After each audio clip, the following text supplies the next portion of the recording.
Okay, we are live now. Hot mics. Very good. Okay, welcome. Thank you guys so much for taking your time out of your evening to join us for this evening's seminar from Expired to Sold. We know that you probably had a long day at work, so we're not gonna belabor this too long. If you haven't met me before, my name is Tracey Luna with Keller Williams Heritage, and we have with us this evening Isabel Herrera. and she is one of our beautiful sponsors for the event. And we are standing in one of her beautiful homes here in Legendary Trail. So she's going to just talk a little bit more and introduce herself. Yeah. Hi, you guys. My name is Isabel Herrera. I am a Meritage Home Sales Rep.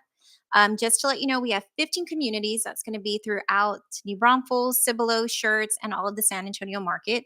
We only build in areas that are desirable. And when I say that, you're going to have education. Really important schools that we have are still High School, Clemens. We also have schools out in Piper High School. So a lot of desirable locations that you're going to want to buy in. We also are more boutique style communities. We will never have massive communities that you're going to have a lot of renters or investors purchasing in. We really want to have homeowners in our Meritage homes. As far as value, I feel like our reputation goes far and beyond when it comes to all of the features that our homes include: spray foam insulation, irrigation systems, sprinkler systems. We have quartz countertops. All the wants that you're normally going to want, they're not options. They're not up fees. You're not going to pay more. They're included in the home: refrigerator, washer, dryer, blinds. I mean, we're giving everything that you would ask for as a first-time home buyer, or if you're even buying up. We also are giving, as far as new home buyers, a lot of incentives. So builders are giving millions of dollars right now to get first-time home buyers into homes. We are partnering with Rev Mortgage, and we're giving up to $28,000 to help with closing costs, also help with buy down rates. So whatever you're seeing out on the news, it's failing you. And I'm just saying that because we're able to give you more money to get you further along in your home buying process. So that's me, and thank you guys. All right, Michelle. Hello, everybody. I am Michelle Dominguez with Rev Mortgage. I appreciate you giving me the time to speak with y'all today. So I am really excited to be here because as you've heard from Isabel here, that pretty much we have partnered with them to go ahead and utilize those incentives to get you into one of these beautiful homes. Okay. We have partnered with them because they basically have trusted us to help their clients to get them into these homes. And so with Rev Mortgage, our commitment is to make sure you have the best experience possible, providing you all the loan services available, whether you're a veteran, a first-time home buyer, a seasoned buyer. We're going to help you every step of the way from the start until the day that you get your keys. So any questions that you have, do not hesitate to reach out to myself, to Tracey, or anyone that you see here to go ahead and help you out to get you all the information that's needed so that way we can get the process started. So again, I appreciate it giving me the time to speak with y'all. All right, and let me real quick just prep up. All right. Yeah, that's good. That's good enough. It's gonna work. That'll work. That'll work. Is hanging on? Okay. You can have a seat with our lovely guests here, or that way, whichever way on you. Okay. So as I said, thank you again for taking your time to come out this evening. I try to put myself. Actually, I take it back. I was going to say I try to put myself in your position. The truth of the matter is, I have been in your position. Maybe not an expired home, but I know what it feels to be disappointed by a plan that did not come the way you think. You had a timeline, you mapped it all out, you thought you checked all the boxes, and it fell short. And initially, it's going to be frustrating, confusing. It could be all the emotions. Forget it. We're just going to stay here, or we missed the boat. Any of these negative thoughts, we're human. It'll come through our mind. And once we lick our wounds, we really stop and think like, no, there was a reason that we put our home on the market in the first place. And if that desire is still yours, I just wanted to put the information out so that you understood what is it going to take to get it done right and be successful this time around. I don't want to mince words. I don't want to give no long sales talk or anything. Like, just cut to the chase. Because if I was in that position, that's what I want. Just, we don't have to sit and talk about all the what ifs. Just, what do I need to do now to move forward? Okay, so excuse me. So again, like I said, if we haven't met before, my name is Tracey Luna. I have been in real estate since 2012. I have been married to my high school sweetheart for a long, long, long time now. 22 years, so I believe it's right. I always count by my daughter's age. She's 21, so 22 years married, 24 years together. He can't return me, something long like that. The receipt's gone. At this point, yes. And all these other lovely accolades that I have here. They're called designations, alphabet soups. No one really cares, but it's just to say I know something about a little something, right? Now, my goal tonight is to make sure that no matter how you came in, that you leave feeling like woosah, like, okay, it's not as overwhelming. As Isabel said earlier, the news does more to terrify than to clarify. So depending on when you initially went to put your house on the market and it expired, because sometimes I know you might have taken a break for a long period of time before you did it.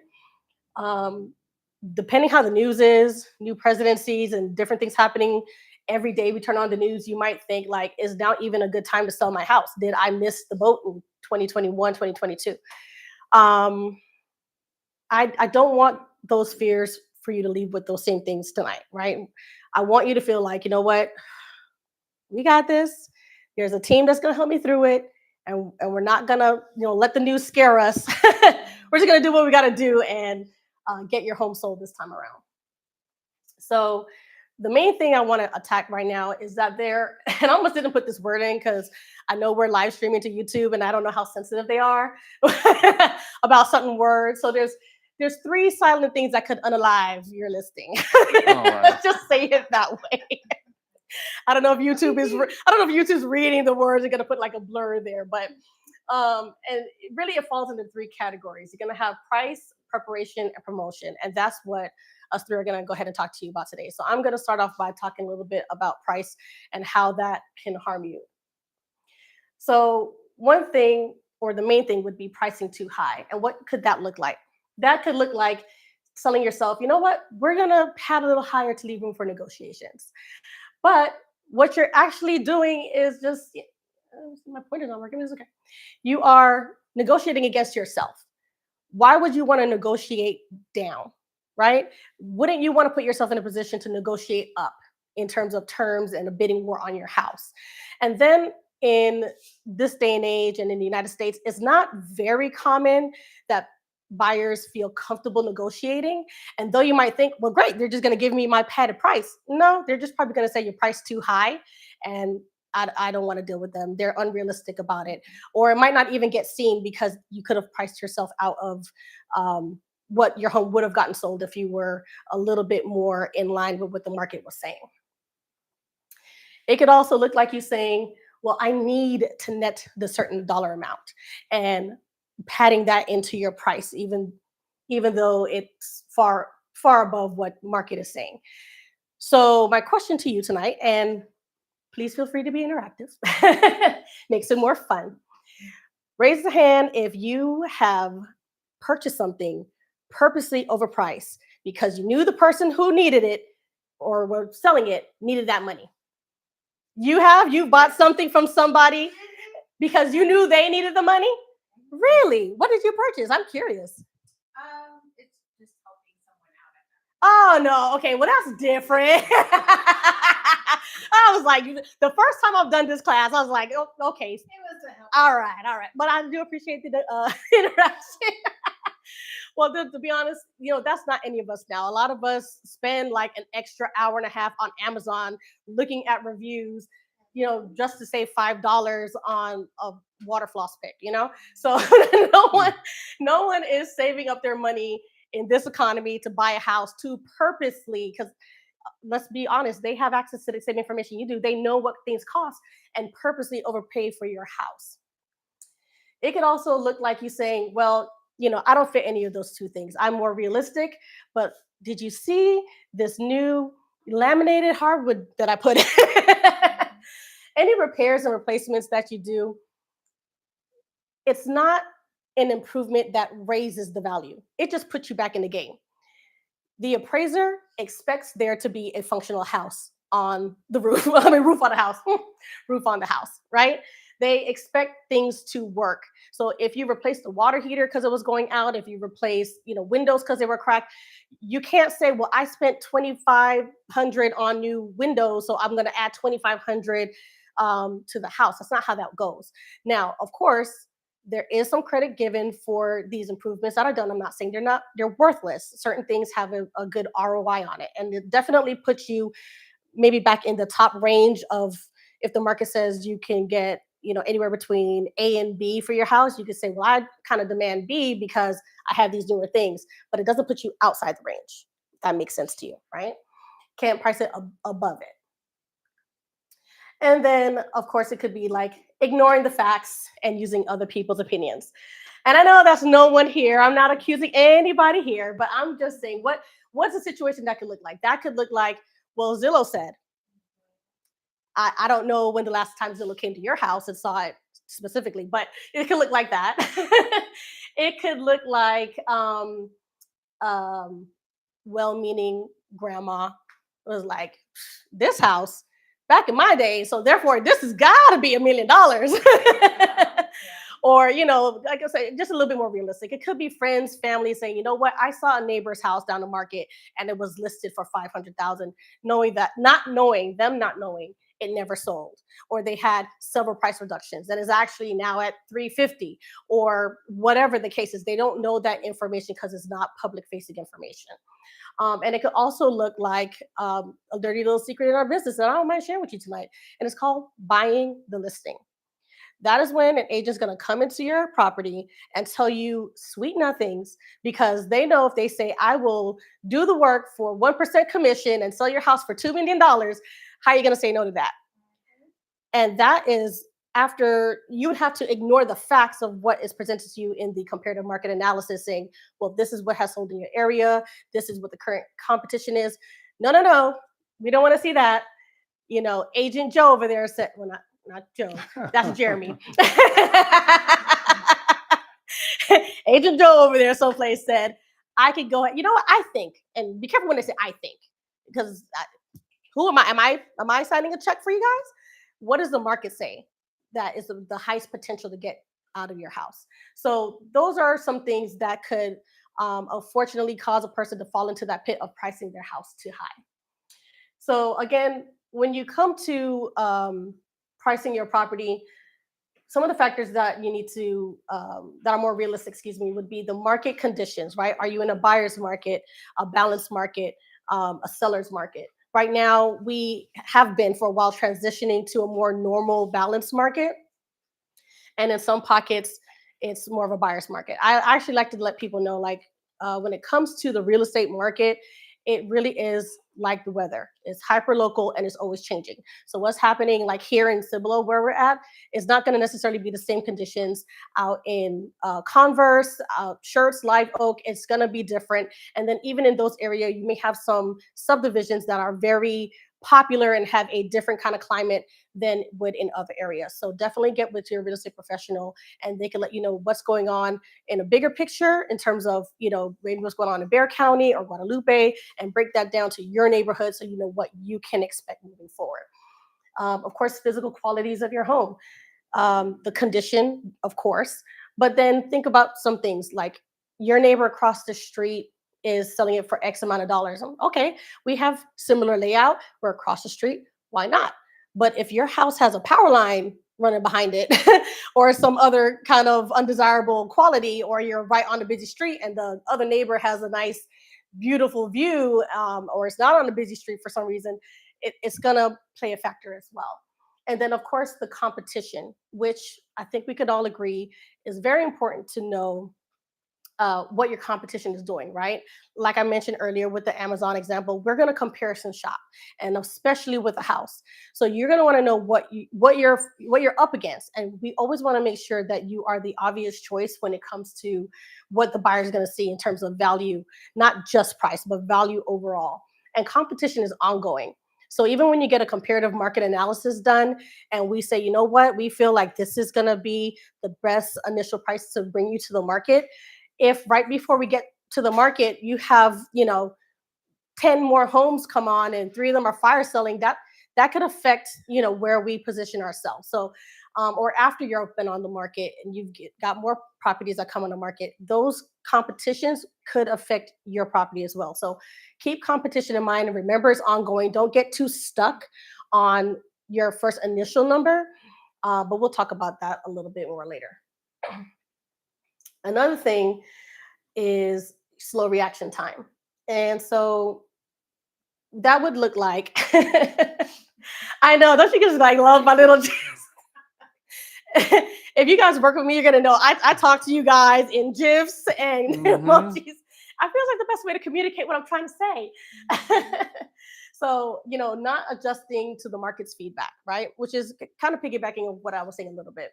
If we go to market and we have a lot of interest, a lot of people are showing and no one's giving any offers. Like, okay, they found value enough to come, but something is not letting them pull the trigger. What is it? We need to explore that a little more. Price adjustments, making small, teeny, tiny little scoots on the market, if any. Honestly, right? And like I said, this is real talk, right? We're just gonna cut to the chase. If $5,000 was the difference between them putting in an offer on your house, don't you think they would have just brought you an offer of $5,000? Like, let's just see. It's probably not that minute.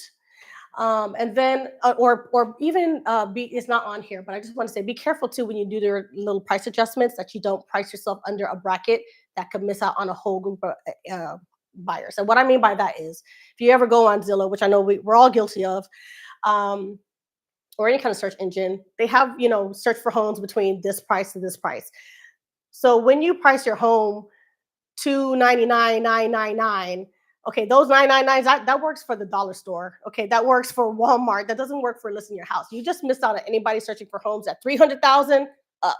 You miss a whole bracket of people that if their starting price is 300,000, you would have looked like a great deal, as opposed to only showing yourself to, going up to the top of someone's budget of 300 or of 299. So, but that's technique. We talk about that later when you hire me, right? And then, of course, we'll start high. We can always come down later. So the pitfall with that, of course, is going to be we miss the golden time frame, which is going to be, some people say the first 7 days, for sure the first 14 days. But I won't deep dive into that here because we're going to talk about that a little later. But there is a sweet time to get the most out of your money, the most and best terms. And again, we'll talk about that a little later. So we don't want to have slow reaction time once we're on the market. Doing these things could cause you to, we don't want to repeat it last time. You know what I'm saying? Oh, yeah, I should have put a little end credit for me, right? So, but that's fine. So in terms of pricing, right, those things could slow you up. And we just want to keep in mind with that. I don't know if you have, I should say, I hope you have thought about yourself while you were looking through this and identified yourself in any of these potential pitfalls. And if you have, it's fine. We could always talk afterwards and, how do we move forward, and avoid those things. And really when it comes to pricing, is about having accurate numbers, a realistic CMA, letting show you the proof, right? Not coming in saying, I think we can, I felt good this morning, I had a great dinner and I believe we could do it. And and don't get me wrong, I'm all about positivity, me, myself, I'm a believer, I pray, but God also said to count the cost, right? So before you start building. So you gotta, do all the things, not just throw it up in the air and hope it sticks. So, all right. So next on to the stage is Jeremy. Is my clicker? Yes, your clicker. All right, how's this work? All right, hold on. Let's just don't hold me to this. Super simple. Next and back. That's Next it. and back. Yep, All right. that's all you're gonna need. Hello, I'm Jeremy with AAA Inspections, your local home inspector. So, why do a pre-listing inspection? Why is it important to do? Well, because if I'm the buyer's inspector, I'm going to go and find things that you probably don't realize what's going on with the property. And those are surprises to you as a seller.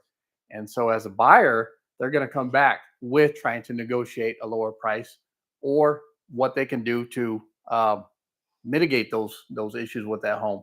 Sometimes they may even look at it and say, no, this is not the home for us because of all the things I find. So that's what we don't want. You know, if they like the community, they like the area, the location, they like the layout, they like the house, but there's all these things going on with it. That's when we need to really fine tune it as you're selling a house. You want to get ahead of that, understand what's going on with the property, with the house, before somebody like me goes in there and pulls all this data for the buyer. So as a pre-listing inspection, that's where I go in and do the exact same thing. I'm going to go extract that data for you, the seller, so that way you know what is coming, what the buyer's inspector is going to see or not see. So with that said, you have an advantage. You have an advantage to sell your house that much quicker because you already know what's coming. You already know what cost implications it could have on the sale of your property. Because when that buyer's inspector comes through, let's say I came through as the seller's inspector. All right, we found all these items, and as a seller, you took care of it. You spent the extra money and took care of it. When that buyer's inspector comes through, he's going to come through and he might not find as much stuff, and his report's not going to be as lengthy, and that buyer is going to be very happy that there's only a minute amount of things found. So it's about like mitigation, right? Mitigation of risk mitigation of the property. As you're selling a home, bring those issues down so that way you're prepared for that buyer to come through with high hopes and expectations. Let me show you a few things. So pre-listing inspection, no surprises, kind of what we just talked about. Fully disclosed. So you're upfront, you're honest, you're up forth. Right, you're forthcoming with the things that are going on with the house. You're not trying to hide anything. I've gone into houses and I'll see things. Oh, that's why the seller put this item right here. That's why they that area in the garage, right? That's why they put that box right there in front of that wall. Because now I see a bunch of black stuff on that wall. I'm not a mold certified guy, but microbial growth. Right, those are bad things we want to mitigate, but there are things that we want to get ahead of. Full disclosure, honesty is gonna bring about that appeal that as a seller, you're honest and you're ready to sell this property. Gets in front of the issues, helps to sustain the asking price because you already know what it's about. So you can set the sale of that home based off what you know as a seller. Smoother sale process. Again, how much negotiation are you going to have to do after that? You're not going to have to do a whole lot of negotiation because you already know what's coming. So in I won't get into that. Pre-purchase, that's just risk mitigation, uncover major repairs needed, pest control or microbial growth issues like what we just talked about. Yeah, that's when you buy your house with him, the next house, and then I'll go on to that kind of goes back. Yeah, that kind of goes back with the seller's inspector coming through. So this is so I was doing an inspection on this property. Notice this little wood piece over here, right? So you think nothing's going on with it. It's cool. It's a nice, big, beautiful house, clean cut. And then if I go move that piece of wood, what do you think all this is? Termites. Underneath this piece of lumber. Now, had there been a pre-listing inspection done, the seller would have already taken care of it. They would have removed that wood. They would have pest control company come out here and treat the property to get rid of those items. Because that's something as a buyer, you don't want to go up to a house and say, "Oh, we got termites." I don't even want. Yeah, that is. But how easy is it to get ahead of that?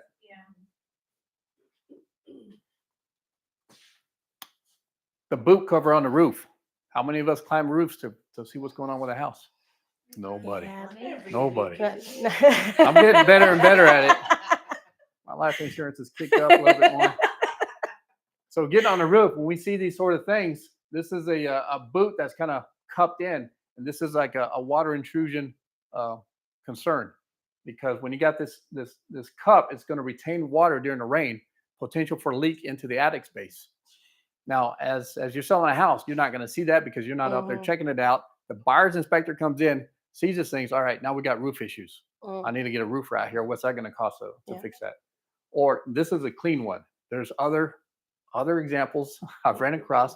The boot is cut, so it's definitely getting water in there. Yeah. And so now it creates a moisture damage through the attic space into the insulation, into your ceiling, and anywhere else the water's going to run. Path of least resistance. That's crazy. This is something so innocent looking. Like I was wondering, like, what's the problem here? Like, do tell that. Yeah. It's cupping the water. That's crazy. Thank you. We'll keep it simple. Okay, appreciate it. I'm from Miami, Florida. Just kind of slow that down a little bit for me. Yeah, because you want to shed water, right? So it should be coned up. Yeah, got So- you. Got it now. Got it now.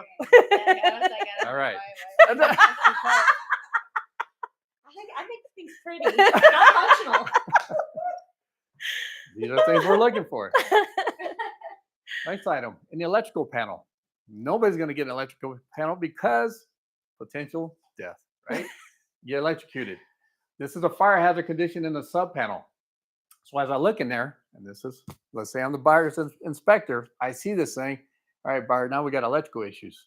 You can't have sheathing in contact with the connector. It's got to be metal to metal, right? Electricity is not going to run from metal to plastic to metal unless there's a high potential of voltage going through. So that's a fire hazard condition already. And a little tiny spot right in there. The small things, small details. So somebody might say, I have an issue with that because I got a family I got little kids. I don't want my house burning down. Obviously, nobody wants their If house it's just burning me, it could just be, Nope, just be me. I don't Nope. wanna- Yeah. Nobody wants their house burning down. Some folks would be like, we'll take care of it. No biggie. And that's it. Like, I got insurance. Well, wife has insurance. I don't get the money. I'm gone. So there's another electrical issue inside the disconnect box for condenser unit, HVAC unit. So you open that up, it's running, but if you don't open it up and have it checked out, you don't realize there's damage there. Again, who's going to see that? The buyer's inspector. Now the buyer is going to know about it. Now we have other costly things. All right, don't just replace a wire. You got to identify the cause. Why did it do that? Root cause analysis. Can't just go and replace it because it could just burn again. Understand, that's the electrician getting out there and taking care of that. Small details, right? Condenser. The data plate on the condenser says a max fuse or breaker size is 25 amps. So I get into the panel, I see a 40 amp fuse. That's not going to protect this unit from an overcurrent condition, which means that this is potential for damage. And that'll cost thousands of dollars to have it repaired just because we didn't put a right breaker in there.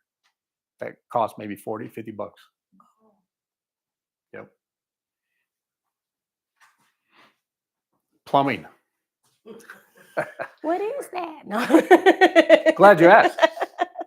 So this is a clean out. Everybody's house has a clean out. There's a clean out up front. Little white pipe that sticks up. That's just a peephole so you can see the water's flowing through. But when the clean out is backing up, that's not a good sign. And if you don't realize that can, and the buyer sees that can cost thousands of dollars for a plumber to go out there and mitigate or to fix it, repair it, because they got to do they got to scope it with a camera to find out what's going on, what's causing backup. Is there a large tree near the area where the root system's getting in there and backing it up? Is there debris down the pipe that's backing it up? Is a pipe not sloped correctly? Maybe it heaved over the years. Maybe it's raised. Who knows? But that needs to be repaired. It won't be good for the buyers to come in and buy a house that has poor plumbing system. It's as simple as taking the lid off. But again, if you're the seller and you don't realize that, you're just going to go sell a house. Here comes a buyer's inspector. Somebody like me, I'm going to raise a flag. Say, hey, look, you got a problem here. Guess what this is? Dryer. Yeah. Dryer vent. Dryer. Did I get it right? Who's checked their dryer vents lately? Did you? Gold Good. star. I put it on the honey do this. Okay, Only you know, because the vent is right in the back where I sit. It's pretty accessible. Like I can, the little flaps move. yeah. So I can see it. So sometimes if flaps. they don't move, Dampers? I'm like, wait a Yeah. minute. I need to take that out. You know what? But that's just me, I You guess. guys are making the realtor look bad because I don't think I checked it since I moved in my house. Jeremy, you about to I do it once a set year. something else. But they're not always as accessible as through Haley's on the side. This happens to be on the roof. Nobody's gonna climb the roof to go check their dryer ducts. Oh yeah. And so when I take a peek in there, I see this. I was like, oh, that's not good. Couple things, right? So obviously it's a fire hazard condition. The other thing is that it could damage your dryer appliance because now it's making your dryer work harder, and you're using more energy to dry your clothes. You wonder why your one cycle didn't do it. Mhm. Your clothes are still damp. You got to run another cycle, because it's damp. That's Why would that be in the roof? everybody's had Yeah, that that's experience. weird. Why Weird would place that to be be. in the roof? They just do that. They do it. There's certain distances depending. If it's a 2-story, they'll pop it out in the roof. If it's 2-story laundry, let's say laundry room's up top on the second floor, they'll just shoot it right up the roof, right? If it's downstairs, maybe it's midways into the house, they'll shoot it out one side or the other outside the wall system. If it's right up against the wall system, on an exterior wall, they might just pop it out. Kind of like maybe with yours, I guess it's Mine's kind in of the very garage, accessible. and it's like, yeah, right it's there. just a real short run Yeah. right to the outside. Yeah. Okay. So that can be costly too. What does it take to get somebody up there to go clean your dryer vents? I don't know, a few $100. Mm. Any ideas what this is? Ants. Ants. Carpenter ants. What do carpenter ants do? Eat wood. They chew up the wood. Wood destroying insects. So if you have a VA loan coming through, that's not going to pass. Now you got to get pest. You definitely got to get pest control out there to do an application to submit that document to the VAs and say we took care of it. Yeah, well, we were not getting that loan passed. So initially, these guys weren't there when I found this. I just saw wood rot. I tapped my screwdriver on this thing, just banged it, and these guys just poured out of this crevice. I said, well, that's what we're looking for. So as a seller, if you don't go pick and probe and do these things, you're not going to know that those things are there. You don't realize that they're there, and how detrimental they can be to the sale of your home. Because now those folks are going to wonder, oh, it's pest control. It's wood destroying insects. It's damage to the framing. Where else do I have WD wood destroying insect issues? WD-40. I heard you. You were about to say that. But anyway, so yeah, that's about wood destroying insects. All right. See this black stuff? What do you think that is? Up here in the garage, that's a 2-story building. Oh, water. Willful water. Mold, possible potential for mold, water damage. That's very costly. Mold is what I've learned is very dangerous for those that are sensitive with their respiratory system. So this is a big. I've had clients. I've found black stuff, small black stuff on the ceiling, and it was like a $900,000 home. He backed out of it just because of that. That's how sensitive his system was to this, these spores. Yeah. So get in front of this stuff, and that'll help with the buying process again. This happens to be, this garage had a lot of water damage, different spots. All right, without looking at a level, you wouldn't realize that water drains from here and it's supposed to go down the drain. Here it's going up the drain and then down because it's the slope on this. Yeah, they look level. It looked level, but it's not. Now these are these are small details, right? Some of these things I'm showing you, we had the breaker issues, just reading the data plate, make sure we got the right component based off the manufacturer's specifications. Here it's just without the level, you're not going to realize that it's got a negative slope, doesn't have a positive slope. That could be back up into your drainage system, damage your disposal. You get a bad smell Wondering why every time you run the kitchen sink, you get a bad odor coming through. Well, it's because you got backups. Another version of why you need to take geometry and learn slope. Yes. You would have known that's not a Math 90 teacher. degree. Oh, yeah, that's right. Oh, yeah, That's why, young yeah, ladies and she's gentlemen. going to get you on that one. So the details. Other things I'm going to look at. You see the cabinet here damaged. Yeah. Oh, yeah. Anybody notice that? I didn't know what I was looking at first. I This see is it. this Yeah. is under. This is a kitchen sink under. below Yeah. the Yeah. sink. That's supposed to be the You board see all under. that? Yeah. Mhm. Yeah. I was like, it looked like the ground Good. for a second. So the other thing I will call out is GFCI if it's not there. Mhm, Of course, it it's can be not. based off the house, can be grandfathered in, right? Yeah. So as inspectors, we are bringing these things out to light for the seller based off today's conditions. Older house, yeah, it was probably grandfathered in, but here's an upgrade to the seller that you can do. Other things you can do it's an upgrade to the buyer for what they can do, based off their standard of living. Right. As a seller, if you got the means to do it, you can convert that to GFCI. So when their inspector comes through, yeah, that's GFCI. All right, good deal. I like it. What does that mean? Ground fault circuit interrupter, which means that if you go plug something in that's wet, you're not going to get electrocuted.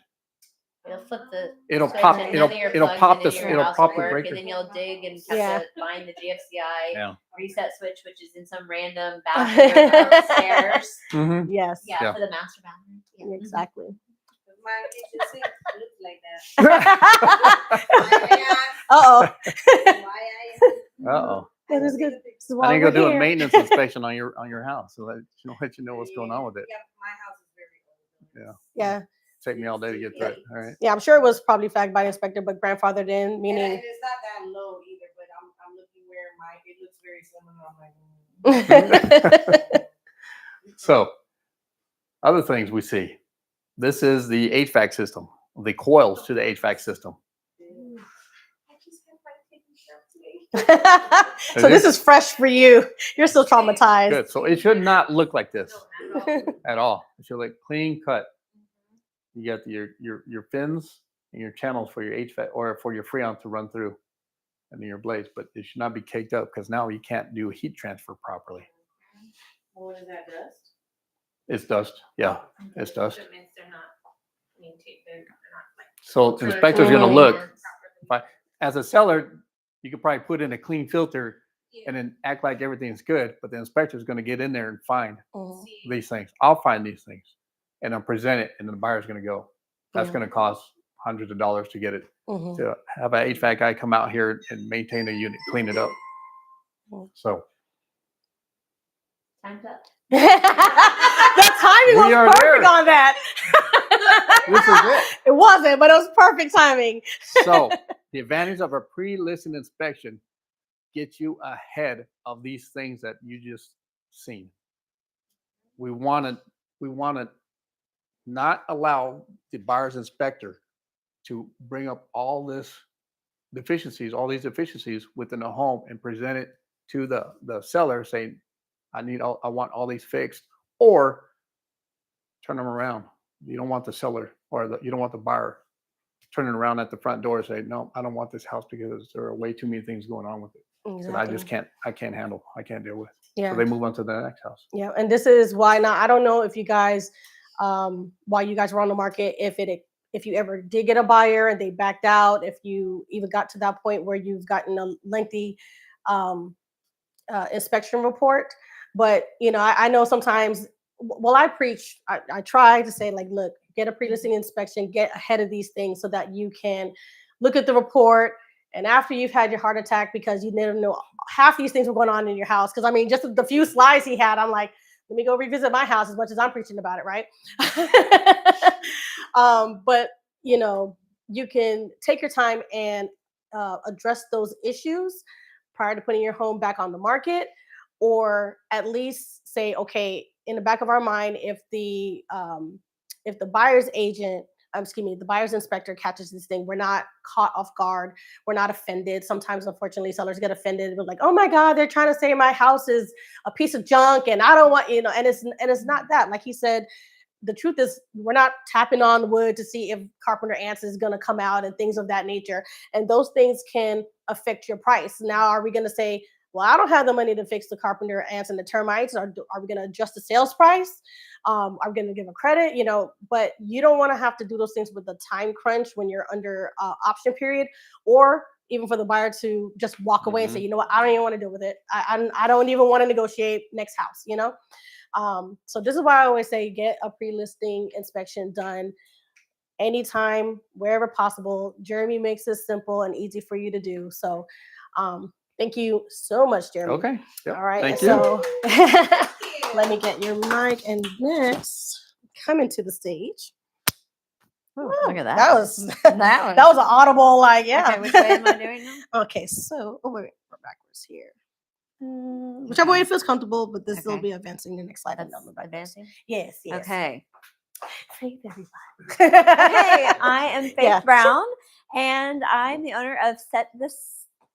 What? I thought she was telling me to move. I'm the owner of Set the Stage, and I move out of the way. But anyways, I do staging for both occupied and vacant homes. So to get us warmed up, let's look at some stages, and you tell me which one you would rather walk into. Apparently it's glitchy. Oh, the Wi-Fi. Yeah. Yes. Here. So sorry. Oh. Just walk in. Yeah. Walk like slowly. this. Walk slowly, and let me make sure that it didn't drop though. Hang on. Tech support. While we experience technical difficulties. Of course. Oh no. That's not gonna work. I got you on it. Hold on a minute. Let me I really want switch you to see these to videos. They're fun. mobile gotta- hotspot. It's okay. That's what happens when you're live. You don't have that. It's okay. It's okay.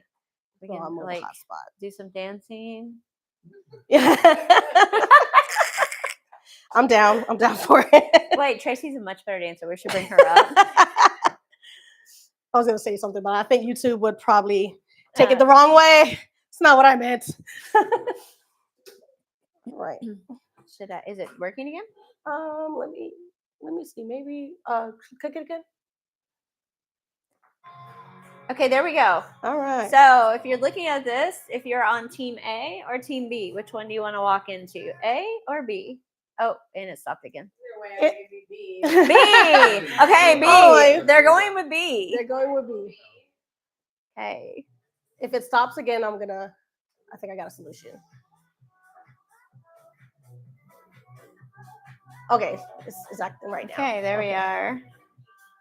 A or B? I should have switched them up so it can make you answer different things. Obviously, B.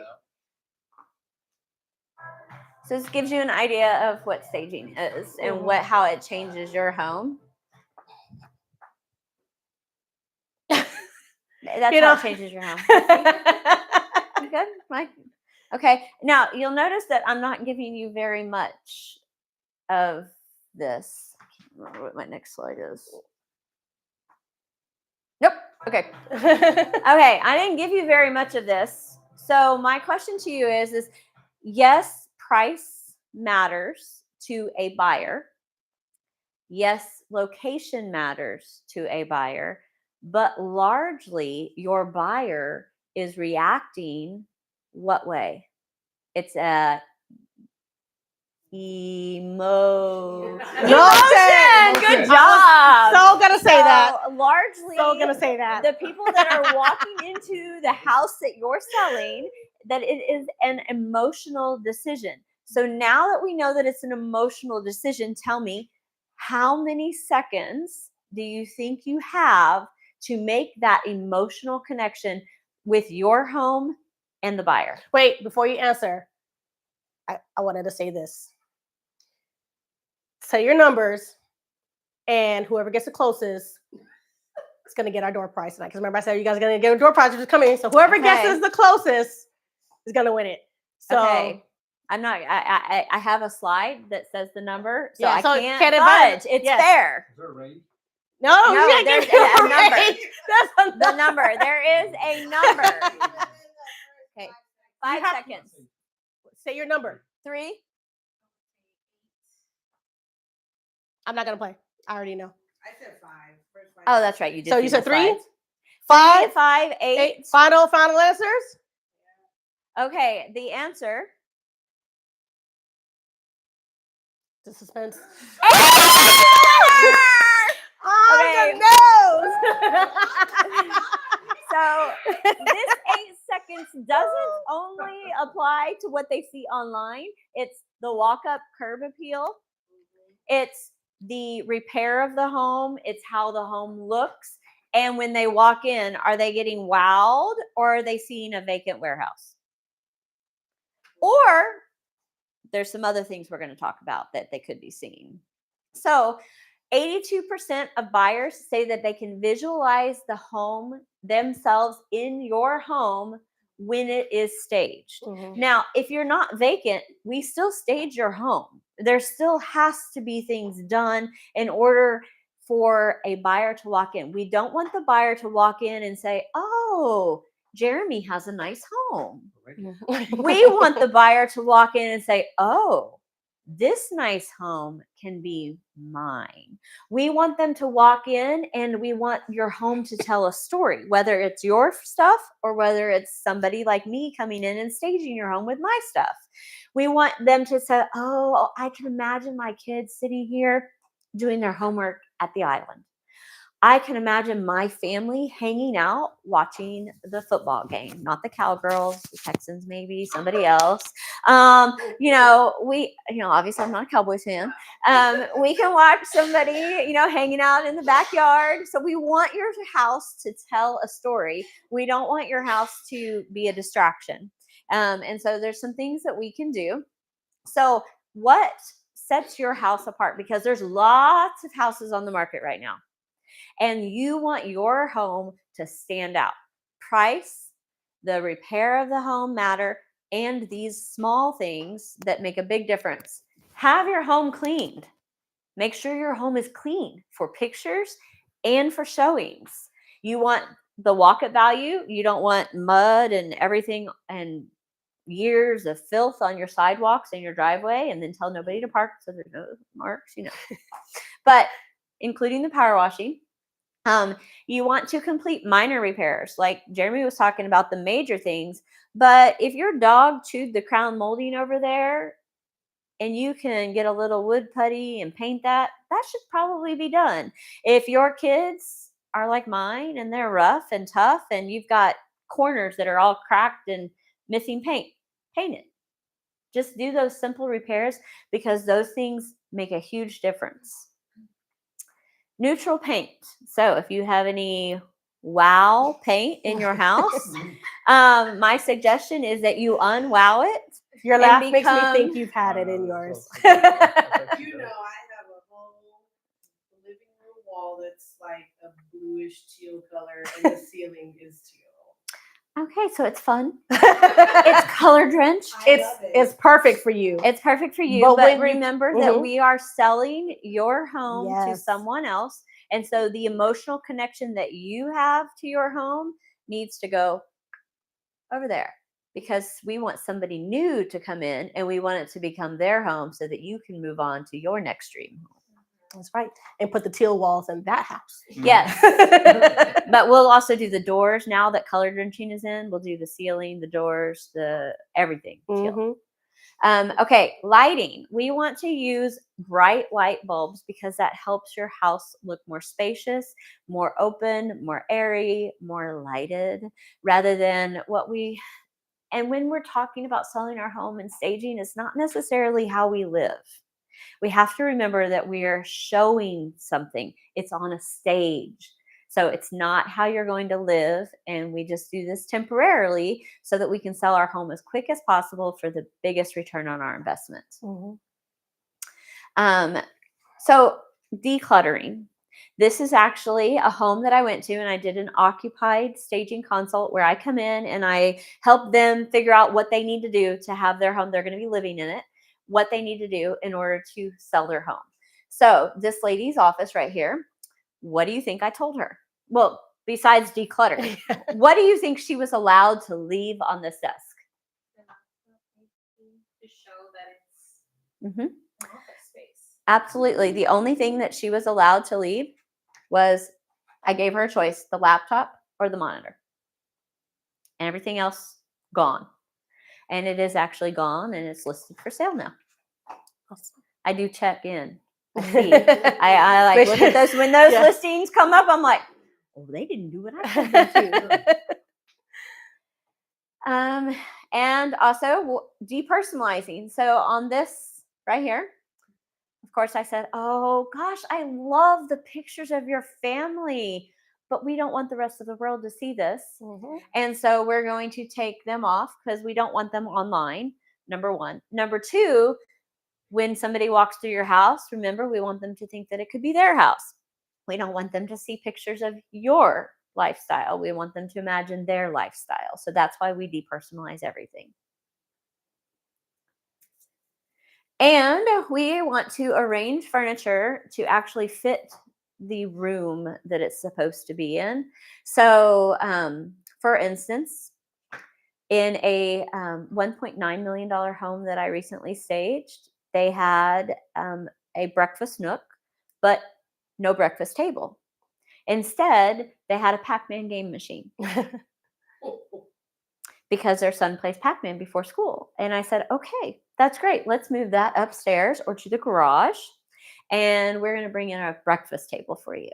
And you're going to have breakfast as a family now for the next 2 months. So things like Try that. it out before you move. Yeah. And they were living in their house at the time. So this family here, one of the things we said was, let's take out all of this. Obviously, they have some clutter and some stuff going here. So they actually were asked to remove all of this, and we moved their sectional out and back. And can anybody tell me what else we might have removed in this house?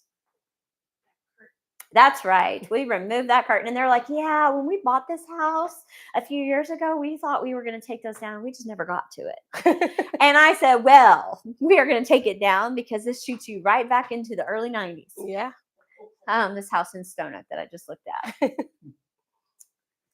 So everybody says, oh, staging. Oh, I don't want to pay for that. So staging is an investment, but staging's investment is most of the time less than your monthly mortgage. Mm-hmm. So it's going to cost you less to stage the house than it is for your house to sit on the market for 6 months because the house down the street was staged, or the house down the street looked better and yours is just vacant and empty. So there's things to think about. But when you are getting ready to stage, we do have pay at close options. And the wonderful thing about my partner that I do pay at close with is it's not just for staging. So let's pretend that Jeremy finds stuff in your home because you've done that pre-listing inspection. Jeremy found that you have carpenter ants. Jeremy found you need to replace your roof. And let's see, Jeremy says, well, that AC needs replaced. Well, through my partner Notable, you can apply and they give you up to $50,000 and you can use those funds to prepare your house to sell. And it's all paid back at closing. And since we have our mortgage person here, it does not affect your credit score because it is a soft credit check and it does not show up anywhere on your credit report for 12 months. And after 12 months, you have not paid it back and you're not if you make payments, like at 12 months, let's pretend your house didn't sell, which I've never had that happen. Yeah, that's not all gonna of the happen houses again. I have staged. I've staged 196 houses in a little over a year, 15 months. All of them have sold. And of those that have sold, but let's pretend yours didn't. 12 months later, you could make payments to Notable. And as long as you pay it back at closing, it never shows up on a credit report anywhere. So, and it doesn't. So I've had investors who use it and they're able to buy the next house and the next house and the next house using Notable, and there's nothing there. So, yes, that's worth the price of admission, right? So there is a small. I did not know that was. So that's one of the options that I have. So you can pay me for staging, but you can also pay. You could actually use this to pay for your pre-listing inspection. I was like PLI. So yeah, so that's an option. I talk with my hands, and this thing's gonna go flying at you. Jeremy's gonna go home with a black eye. So this is some of the things that I do. I do vacant staging. I do occupied consultations. And so if you are going to be putting your house back on the market and you're still going to be living there, then I can come in and I will walk through your house with you, tell you everything that needs to be done. We'll just have a good old time. You don't need to take notes. I will send you a room by room checklist so that you can go through and do it. I do occasionally, if you are the right situation and you're like, I just can't pack my house up, everything you told me, then you can pay me and I will come in and do that too. Not packing necessarily, but decluttering and getting it ready and moving furniture and things like that. I also do short-term rental furnishing. So if you happen to be an investor or something and you're doing a short-term rental, then I can do that by furniture sales. So if you're selling your house and you want to move, I can get you new furniture. And I also do model homes, just like we're in this Meritage home. Yeah. And I did not stage this one, but I sure would have loved to. But anyways, so that's me. And so staging is huge for your house. I can't tell you how much of an impact it makes versus your competitor. If you want to sell fast, you want to sell for the highest dollar, you want to stage your house. Absolutely. And then we want to leave it there for a second. And I just wanted to say, absolutely, if you, excuse me, if your home is vacant, it looks so much smaller. I actually was with a seller the other day. They moved out of their house. We walked back through it with her daughter. And she was like, man, like, you know, she's looking at her room. She's like, I don't even think I could get a bed and a dresser in here, but I know what I had in this room. And I had a lot of stuff. I was like, exactly. And so when you're going to put your back house on the market, either back on the market or on the market for the first time, I always say you want to eliminate objections. One of the objections could be, oh, no, this room is too small. We need a bigger space. And that might not be a true statement. It just appears that way because it's vacant. Or it could be that way because of, I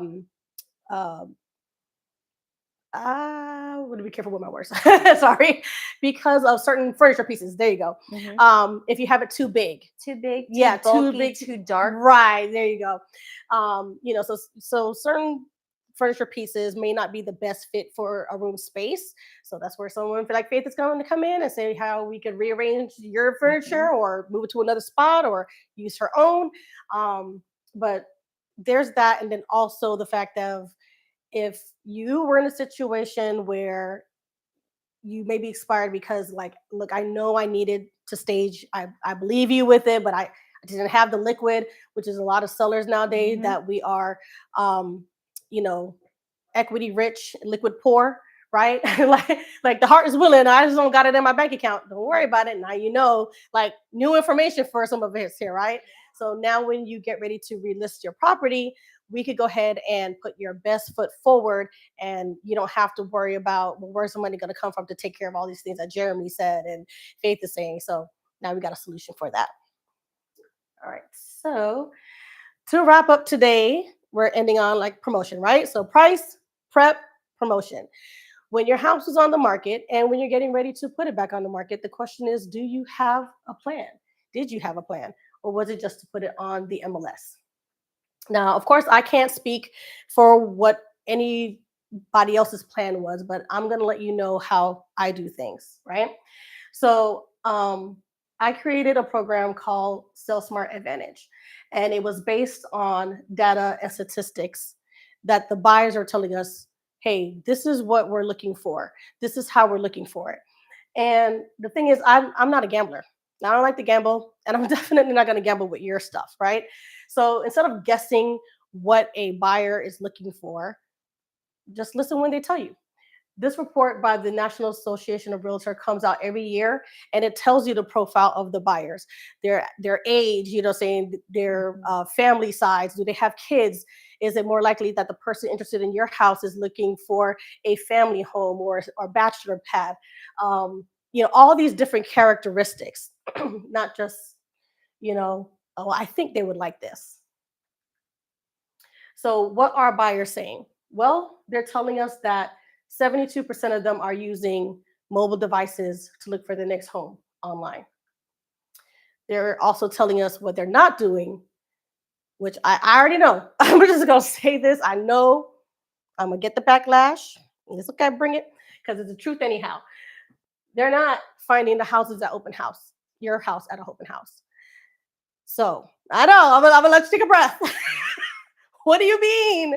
What are you saying? Open houses are bad? I'm saying that statistically, not Tracey Luna, statistically, 4% of homes sell because of an open house and signage combined.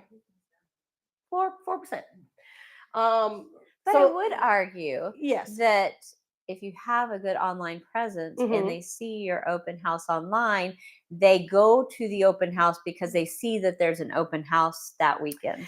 yes, but I would also argue that a serious buyer is contacting Yes. their agent to work around their Yes, schedule, that's true. not too. just randomly rolling Yep. by on a Saturday. Yes. So the thing with open houses, I'm not saying that they never. That's why there's a 4%. It's not zero, but it's not the highest best use of where your next buyer is gonna come from. The reason why open houses are so popular is because at one point in time, that is how people were able to go freely into houses without an agent. You're looking in the newspaper, they're doing open houses. These are older techniques that brokers taught for the beginning of real estate. And somewhere along the line, we just felt comfortable doing it and not moving into the 21st century. Additionally, it's a physical thing that sellers see to say my agent is working. Mhm. It I'm gonna be honest, right? Like real talk. That's what this title is, right? Real talk. What I'm doing is saying, hey Jeremy, come to my open house. Faith, bring your son. They're not buyers, but it makes you feel comfortable saying, hey, people came through my house. But what we want is just not traffic for traffic's sake. I'm sure you don't want to have to just pack up all your stuff and the dog and be gone for 4 to 6 hours just because we wanted to have lunch in your house to appear that we had somebody come through. Um, and again, hear what I'm saying and what I'm saying. I'm not saying that no buyers come through. I'm not saying that qualified buyers come through. I'm saying the likelihood of someone buying your house is lower. So again, why do they happen? Because there are potential buyer leads for the agent putting on the house, and it makes the seller feel like we're working and we're doing something. Now, an open house can be strategically placed to sell your house, which we're going to talk about that in a little bit later. Another thing about open houses is they could be quite dangerous if not done correctly. Correctly being said keyword. If you're just saying, hey, I need somebody to hold an open house for me this weekend, or that would be more like a agent reaching out to another agent, or just you reaching out to your agent and saying, hey, can you just do an open house this weekend or next weekend? If we're just kind of like throwing something together real quick, and that agent is not incorporating any kind of buddy system, if they don't have any cameras, which with Keller Williams Heritage, we do have cameras in the event that we do hold open houses, and just putting in other safety checks, it can be quite dangerous. They can steal your prescriptions, firearms. These things have happened. And so, oh, sorry, 1 second. Jeremy, do you mind getting the, oh, no. Okay, never mind. We're good. So, yes. So the point is, they're not as effective and they can be unsafe. But like I said, it's not, oh, why did it blew it up so big? Well, what this says in the corner is open houses and video. But as I was saying, when it comes to what the buyers are saying, when it comes to what the numbers are saying, we've already established that 72% of buyers are looking for their next property online. 54% of agents are using open houses and 12% are doing online marketing. Not saying that open houses never work, because never is a strong word, but the amount of effort put into it, into their marketing plan, seems flipped, if you ask me, right? I just want to make sure I'm not cutting off anything important. No, not. Okay. So again, what's my plan? If you were to work with me, we have a premier launch timeline that we're working with. And I call it a premier launch timeline because think of your house coming to the market like opening night of a hot new movie, like, right, the premiere weekend of the movie, and everybody's going to be hyped up about it, and you know, that's what we're basically going to be doing for your house. So with that said, I've never been a real fan of just trying to get a yard sign in your property just quick as possible. When I first got into real estate, I know that's how we were taught. We were taught, go with confidence. You're gonna be able to get that listing, have the yard sign and a lockbox, and as soon as they sign a paper, just stick it in the ground. There's a well, first of all, we can't even just do that now, and I'll explain that in just 2 seconds about putting a yard sign on in your yard right away. But I mean, what does that do for you, right? We want to create that buildup. We want to create that FOMO, and I'm gonna show you how we're gonna do that in a second. So with my Premier launch timeline, first what we're gonna do, and it doesn't have to be this long, but these things will happen during the time frame. During the Premier prep portion, we're going to be getting the house pre-inspected. We're going to do staging, photography, drones, all the things. We're going to put your property in a private listing status in the MLS, which can kind of put like a feeler out there for the agents, right? It's not public facing, but it's to the agents if they have anybody that might be interested. Then we're going to go ahead and do a heritage property exchange. It's something unique to Keller Williams Heritage. So with the new laws in place, you cannot have like a coming soon period for more than 24 hours. So I can't tell the public, hey, we got a property coming out, 2 months from now, 6 weeks from now, 2 weeks from now. I can't do that, right? If the moment you start promoting the property to the public, you got 24 hours for it to be in the MLS. But the workaround with that is you can promote it within your office. Thankfully, Keller Williams Heritage here in San Antonio is one of the larger real estate brokerages. We sell 1 in 5 homes in San Antonio. And so we have a lot of mouths, putting your information out there and regurgitating that even within house, right? So your information is getting spread very far and wide here. I think I lost count. I'm not gonna lie. I think our office had like 1,000 something, and that could have been a year ago. I don't know, but I'm pretty sure it's more than that now. But again, within the office, so it's not like Keller Williams Heritage can share with Keller Williams City View or something like that, right? So just within our office. Then we're gonna go ahead and create the list reports on your house. So list reports, here's an example of 2 things that list report will do. It's gonna go ahead and tell us information about the neighborhood, like what's around to eat, what's the walkability, what's the schools and the rating. And you know what? Don't be shy about this. Some people get nervous about displaying what their school rating is. I tell you what, if there's a buyer that's an important factor to them, they're gonna find out. So I'd rather them find out before they even come bother seeing your house or while we're in the contract and get you all excited and say, you know what, I just found out that the school is not the reading I'm looking for, and they walk away. They're going to find out anyway. So they're going to know this information and say, yeah, I'm okay with that. Keep moving.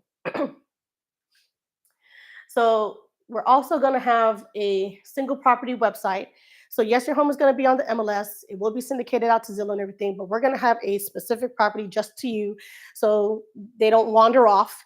And it's going to have all the nice, wonderful things about your property. And in the packet that I gave you guys today, if you scan the QR code that's on the back of the sample postcard, it'll take you to the yourlistingwebsite.com, and you can see an example of that. So the coming soon postcards will be mailed. I'm timing it well, right? I'm timing it so that way by the time it gets to the public, we'll meet that deadline, right? And so this is an example, but we'll play it out right. Then we're also gonna, oh wait, I'm starting too fast, wait a minute.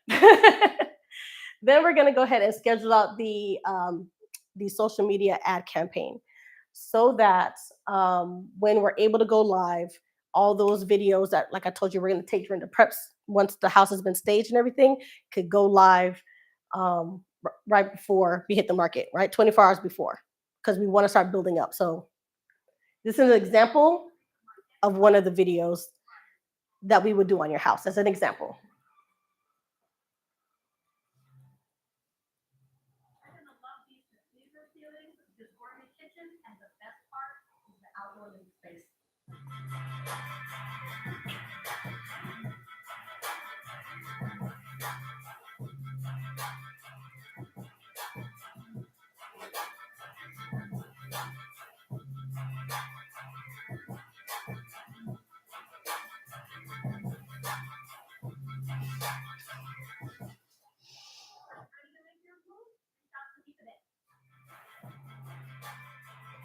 So that's one example of a video that we'll shoot on your property. Then we're gonna go ahead and schedule out for your yard sign to be professionally installed with a lead capture writer.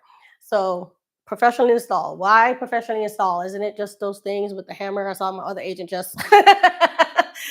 We've all been there with humble beginnings. I was there too with my water bottle for the Texas heat to soften out the ground and my hammer, mirror. Just do what you got to do.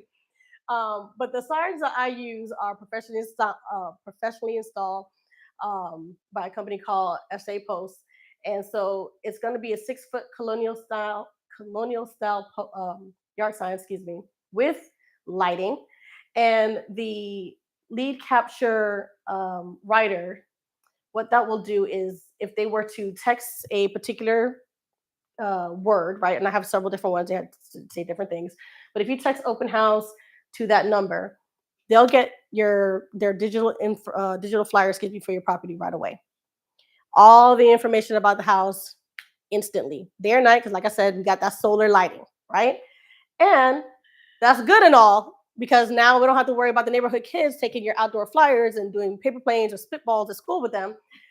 But again, I said it's a lead capture digital flyer. So what does that mean? That means the moment they put their information in, I now have their information. And I could follow up with them and find out if they're a serious buyer or not. So all this happens before we're even active on the market. And a lot more little behind the scene things, right? Now, if you notice, the on the market date is under Wednesday. There are better days to put your house on the market than most. Wednesday and Thursday being great days, because if you're new on the market on Wednesday and Thursday, and if someone's looking for the house, and we would want them to have a job, right? Because they're buying a house, how are you going to buy it? Now they're lining up their weekend, right? So what we're going to do is we're going to put you live on Wednesday, but we're going to block you out on the showing time so that it cannot schedule anything, right? So they see this beautiful house. They saw the social media posts. They probably got an information from their agent saying, hey, there's a house that's going to be coming to the market soon. All this anticipation, right? And now it's live, but we can't schedule it. Don't worry, because in the MLS, I'm going to put verbiage in the agent's description. The seller may be willing to show the property privately. Call me for more details. So what they're going to do is they're going to call me and say, hey, I have a buyer that's interested, and I'll get to vet them. I'll get to vet the most serious buyers. Okay, are they pre-qualified? Do you have their lender's information? And just kind of see how serious they are. Hey, if we are able to get you in, would your buyers be in a position to put an offer in on the house this weekend?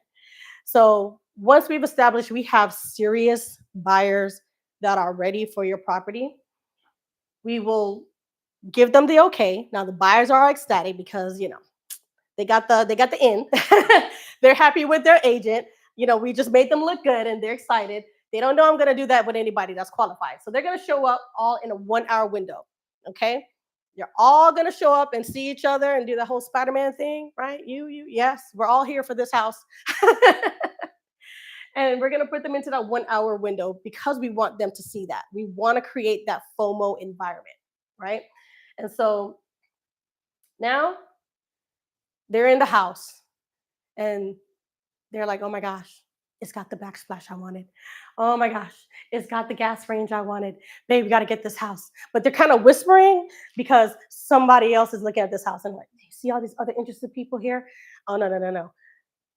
What do you think is going through their mind? If you are thinking like a buyer, what do you think they're thinking they need to do to get this house? Like what kind of price would they have to give you? What kind of terms would they have to get you to give this house, right? This is probably going in their head, right? They're trying to make sure that they win. So Now we got offers, right? And there's a little bit more to this because I'm gonna go ahead and during this open house window let them know like, hey, you know, this is Suhaili and these, are all her terms that she would love and bring an offer and all the great stuff. And again, details, offline. And they're gonna take the information we give them, the flyer of what you are wanting. So now they're writing up an offer to your desires and saying, hey, bring the offer in by 4, right?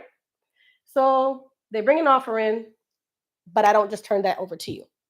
I now get all the offers that come in and do what we call our buyer optimization. And what we'll do is say, okay, hey, thank you so much for the offer. As you can see at our open house today, we had several interested parties. Before we go live on Sunday, open to the public, you know, do you think you're in a multiple offer situation? Would your buyer feel comfortable moving up in terms, or just whatever whatever we could do? I guess it would say it depends on the offer, right? We want to just sweeten the pot a little bit more if we can, right? And then once we get their very best and final offer, we get you under contract by 6 o'clock. That's plan A, right? But plan A don't work. We got more letters in the alphabet. So this is one thing I would say though.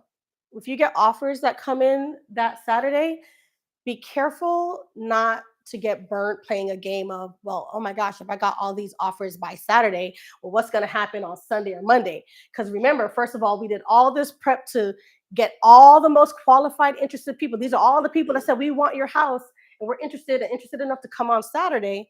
And we said, hey, we want an offer before we open it to the public. And if you say, well, I'm not going to make my decision until Sunday or Monday, then these people might say, well, then I'm going to hold off and see what happens. And if you don't get any more offers, or the offers are stale, or we don't have the turnout you're desiring, they may pull it back.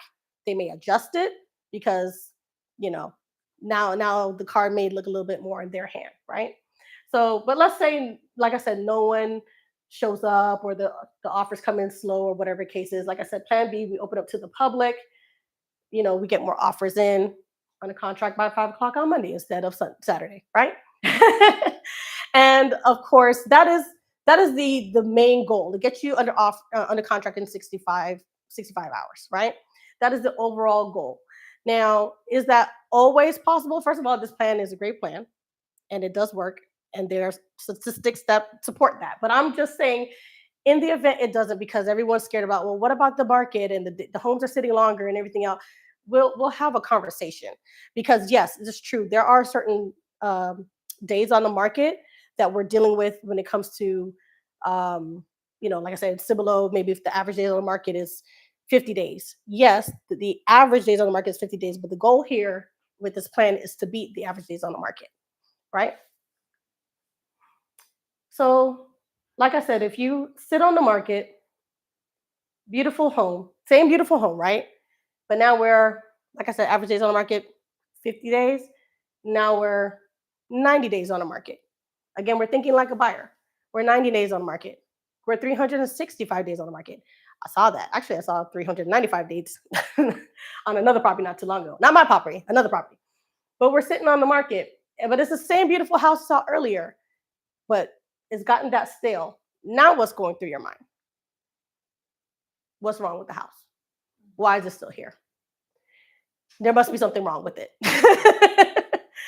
Or they can do what I do when I'm representing my buyers and say, man, that house has been sitting on the market for a long time. Let's do a little motivation check on the sellers. Let's come in low and see and see if they'll take our offer, because it's been there a long time. I'm sure they weren't expecting to be on the market this long. So the point is with that, money loves speed, right? So we want to do all the things that we talked about today: pricing your home properly, getting it inspected to make sure there's no surprises that makes a buyer back out, staging it beautifully, having a plan to promote the property, create that FOMO, which, mind you, I didn't make it up completely. Okay, those are buyer psychology tips that Tesla and Apple. But every time a new Apple phone comes on, there's a line out the door like they're only selling 5 of them. Okay, there's more in the back, I promise you, and there'll be more next week. But it's creating that FOMO, And so that's what we want to do for your house, right? So with that, I don't have a clock on here, but I still thank you for your time. Thank you so much. We're going to start Q&As here in a bit, but let me go ahead and shut the live off. So give me 1 second and then I'll take their questions. So thank you guys for coming. I'm so excited.